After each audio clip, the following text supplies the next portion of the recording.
Hello everyone. In this video, I will tell you how you can improve your English through English songs, mainly your vocabulary. Today's song is Right Now Na Na Na by Akon. This is a love song, and I'm sure you would definitely like the number. You can find the link and the lyrics of the song in the comment box. But before you listen to the song, here are all the main words, phrases and slangs to be assimilated.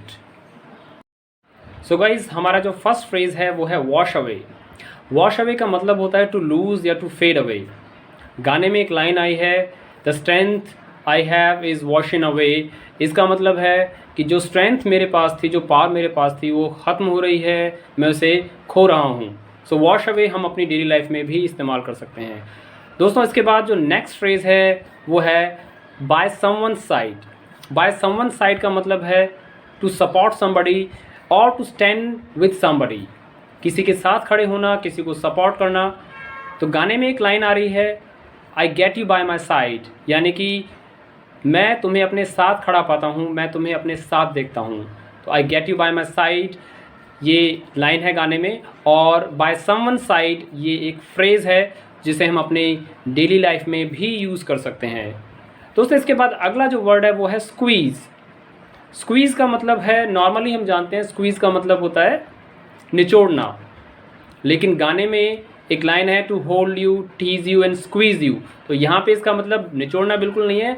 Squeeze का एक मतलब किसी को ज़ोर से गले लगाना भी होता है, टू हग समबडी टाइट.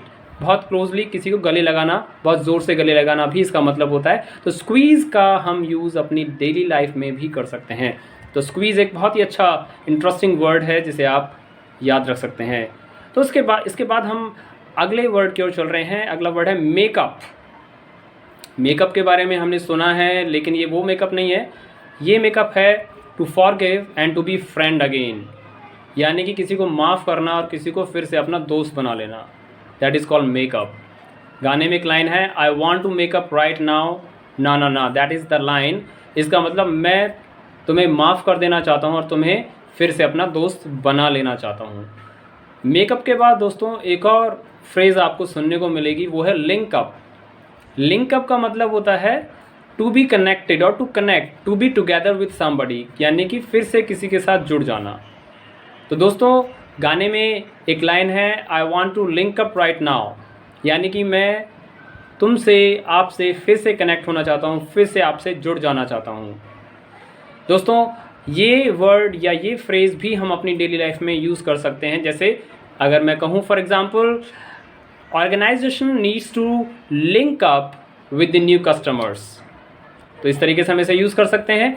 एक और यहाँ पे फ्रेज़ की मैं बात करूँगा, to show one's ass. To show one's ass. ध्यान रखिए दोस्तों, ये एक स्लैंग है, ये एक अमेरिकन स्लैंग है जिसका मतलब होता है टू से समथिंग नेस्टी और अनप्लीजेंट टू समबडी. और इसका जो हिंदी अर्थ है, किसी से कुछ गलत या अप्रिय कहना, अनवांटेडली, ना चाहते हुए भी अगर हम किसी से कुछ गलत या कुछ अप्रिय कहते हैं तो उसका मतलब होता है टू शो वंस एस. तो गाने में एक लाइन है, that night we show our ass, यानी कि उस रात को हमने एक दूसरे से कुछ गलत कहा. तो दोस्तों, ये एक और फ्रेज़ है जो हमने डिस्कस किया, बल्कि एक स्लैंग है. फ्रेंड, इसके बाद जो अगला वर्ड है वो है होमी.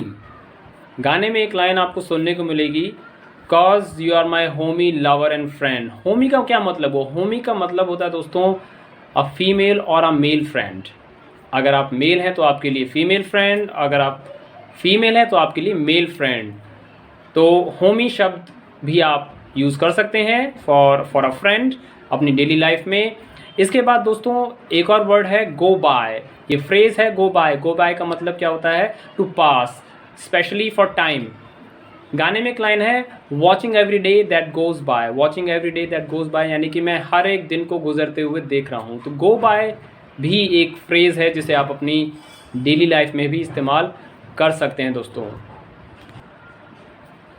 इसके बाद अगला वर्ड है apple of somebody's eye. Apple of somebody's eye का क्या मतलब होता है? इसका हिंदी मतलब होता है, ये एक ईडियम है इनफैक्ट, इसका मतलब होता है आँखों का तारा. गाने में एक लाइन है, cause you are the apple of my eye, यानी कि तुम मेरी आंखों का तारा हो, यानी कि मैं तो मैं बहुत प्यार करता हूँ। तो एप्पल ऑफ आई भी आप याद रख सकते हैं, गाने में भी आपको ये सुनने को मिलेगा और आप इसे डेली लाइफ में भी इस्तेमाल कर सकते हैं। नेक्स्ट फ्रेज़ की ओर हम चल रहे हैं दोस्तों। डाइन एक वर्ड आपको सुनने को मिलेगा। I wish I could dine with you, ऐसी एक लाइन आपको गाने में सुनने को मिलेगी। डाइन का मतलब होता है टू ईट, खाना, स्पेशली द इवनिंग फूड, शाम का खाना। तो डाइन वर्ड तो ऑफकोर्स हम अपनी डेली लाइफ में यूज़ कर ही सकते हैं। For example, I want to dine out tonight. For example, मैं आज बाहर खाना खाना चाहता हूँ, तो डाइन वर्ड मैंने यूज़ किया। ऐसे ही यहाँ पे एक और वर्ड है, एक और फ्रेज़ है, वो है ग्राइंड विथ समवन। ध्यान रखिए ये स्लैंग है, it is a slang. Grind with someone का क्या मतलब होता है? गाने में एक लाइन आपको सुनने को मिलेगी, आई wish I could grind with you. इसका मतलब क्या हुआ? यानी कि मैं चाहता हूँ कि मैं तुम्हारे साथ डांस कर सकूँ। ग्राइंड विथ समवन का मतलब किसी के साथ क्लोजली डांस कर पाना, किसी के साथ बहुत नज़दीकी से डांस कर पाना, तो ग्राइंड विथ समवन। पर ध्यान रखिए ये एक स्लैंग है और स्लैंग्स को हम फॉर्मली यूज़ नहीं करते हैं, बट हाँ आम बोलचाल में अपने दोस्तों में हम इन वर्ड्स को कभी कभी यूज़ कर सकते हैं। तो दोस्तों आई एम श्योर कि आपको ये सारे वर्ड्स, ये फ्रेजेस समझ आए होंगे और आप इस गाने को आप बेहतर तरीके से समझ सकते हैं और इन वर्ड्स को आप अपनी डेली लाइफ में भी यूज़ कर सकते हैं। सो दोस्तों, thank you so much for watching this video.